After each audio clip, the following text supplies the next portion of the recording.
ವೆನಿಜುವೆಲಾದಲ್ಲಿ ಭೂಮಿ ನಡುಗಿದೆ. ಭೂಕಂಪದ ತೀವ್ರತೆಗೆ ಕಟ್ಟಡಗಳು ಧರೆಗುರುಳಿವೆ.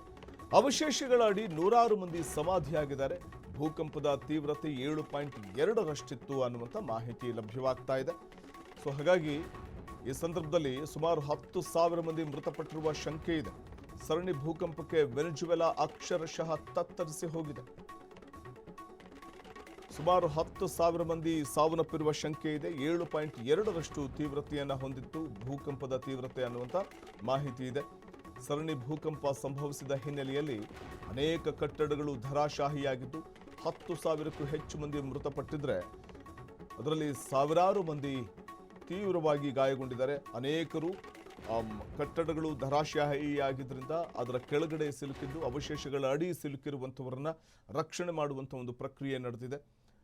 ದೃಶ್ಯದಲ್ಲಿ ಗಮನಿಸ್ತಾ ಹೋಗ್ಬೋದು. ಭೂಮಿ ನಡುಗಿದಂತಹ ಸಂದರ್ಭದಲ್ಲಿ ಕಟ್ಟಡಗಳು, ಬೃಹತ್ ಕಟ್ಟಡಗಳೇ ಧರಾಶಾಹಿಯಾಗಿರುವಂಥದ್ದು. ಈ ವೇಳೆ ಜನ ಅಳಿದುಳಿದಂಥವರು ಮನೆಗಳಿಂದ ಹೊರಗೋಡಿ ಬಂದು ಜೀವ ಉಳಿಸ್ಕೊಂಡಿದ್ದಾರೆ. ಇನ್ನು ಕಟ್ಟಡಗಳಲ್ಲಿ ಸಿಲುಕಿದಂಥವರು ಅಥವಾ ಕಟ್ಟಡಗಳಲ್ಲಿ ಇರುವಂಥವರು ಕಟ್ಟಡ ಕುಸಿತವಾಗ್ತಿದ್ದ ಹಾಗೆಯೇ ಅವಶೇಷಗಳ ಅಡಿ ಸಿಲುಕಿರುವಂಥದ್ದು. ವೆನಿಜುವೆಲಾದಲ್ಲಿ ಸಂಭವಿಸಿದಂಥ ಇತ್ತೀಚಿನ ಘನಘೋರ ದುರಂತ ಇದು.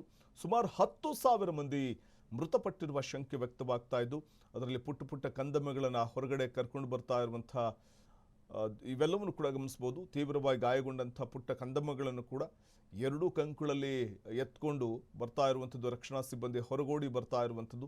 ಈ ದೃಶ್ಯ ಎಂಥವರ ಕಣ್ಣಂಚಲ್ಲೂ ನೀರು ತರಿಸದೇ ಇರೋದು.